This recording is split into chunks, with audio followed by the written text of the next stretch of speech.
안녕하세요. 하늘을 보는 남자입니다.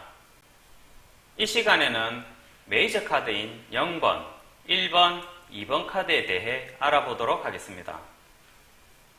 메이저 카드는 마이너 카드와는 달리 키워드가 있으며 깊이가 있기에 리딩에 어려움이 있을 수 있습니다. 그래서 보통은 질문자의 상황에 따라 카드의 장점이나 단점을 먼저 파악한 후 여유를 가지고 리딩하는 것을 추천합니다. 0번 카드인 소년 혹은 바보 카드입니다. 장점으로 본다면 새로운 계획이 시작되고 단점으로 본다면 갑작스럽게 일이 시작되는 카드입니다. 우리가 살면서 계획을 세운 후에 일들을 진행하기도 하지만 갑자기 돌발 행동으로 진행할 때도 있습니다. 바보 카드는 그런 성향이 강한 카드이며 가만히 있지 못하는 자유로운 영혼의 카드입니다. 우선 태양과 흰 개는 보호자이거나 좋은 자를 뜻하며 하늘을 보는 시선은 이상적인 부분이 상당히 크다는 것을 강조하고 있습니다. 현실과 동떨어진 생각을 많이 한다는 뜻도 됩니다. 반대로 절벽 위에 있는 것은 현실적인 부분이나 결과에는 크게 신경 쓰지 않으며 나의 환경이 어렵다는 뜻도 있습니다. 배낭을 메고 있는 노란 하늘은 계획하는 것이 있으면 바로 행동으로 옮긴다는 뜻입니다.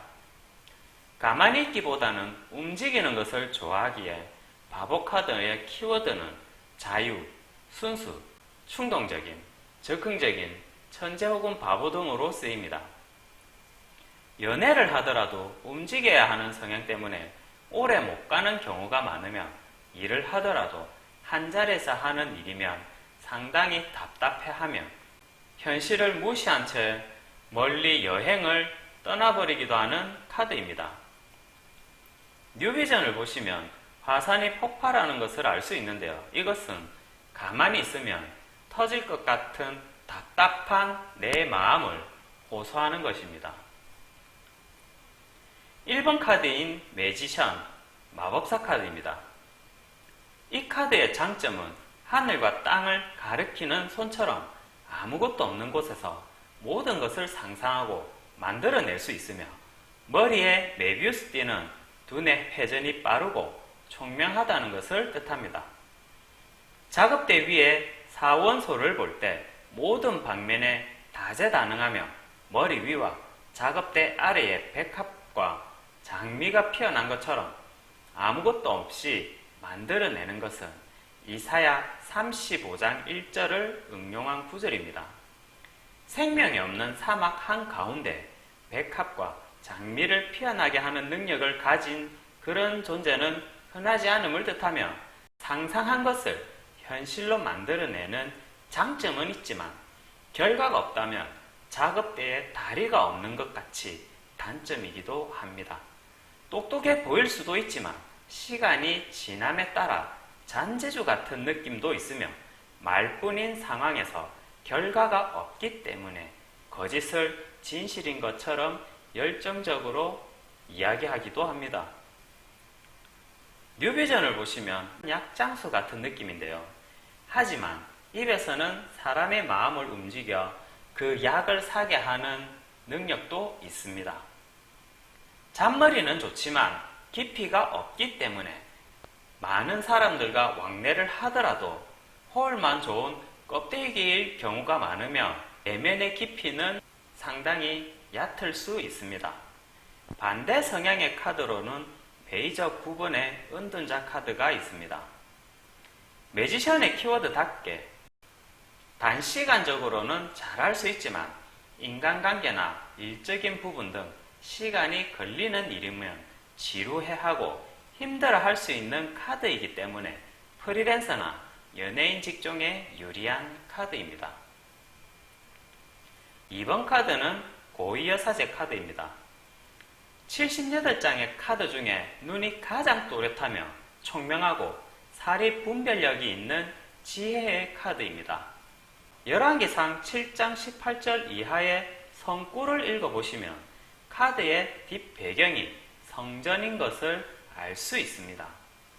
솔로몬 왕이 하나님께 1000번의 제사를 올리고 그 선물로 지혜를 받은 것이죠.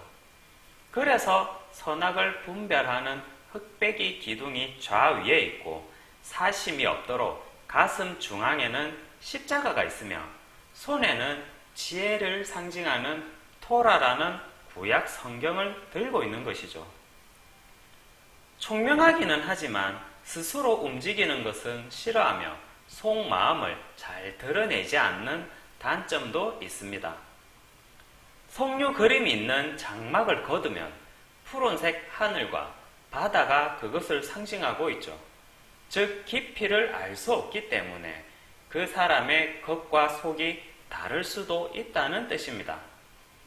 푸른색의 옷으로 온몸을 둘러싸고 있는 것 또한 소극적이고 경계심이 강하다는 것을 알 수 있습니다. 뉴비전을 보시면 초승달이 떠있는 것과 검은 기둥 뒤에 흰색의 수녀와 흰 기둥 뒤에 검은색의 수녀가 있는데요. 이것은 시간의 흐름에 따라 솔로몬 왕이 변질되어 간다는 뜻입니다. 우리가 잘 알고 있는 솔로몬 왕은 결국에 열왕기상 11장처럼 하나님을 배도하게 되는데요.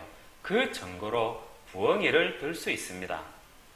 이사야 34장 15절에 밤 짐승인 부엉이가 알을 낳아 까서 그늘에 모으는 구절이 있는데요. 난하주에 보시면 이 부엉이를 뱀이라 표현하고 있습니다. 창세기 때 하와에게 선악과를 먹게 한 존재이기 때문에 세월이 흐름에 힘이 없는 메이저 5번 카드처럼 솔로몬이 배도를 하게 되었던 것이죠. 오늘은 여기서 마치도록 하겠습니다. 감사합니다.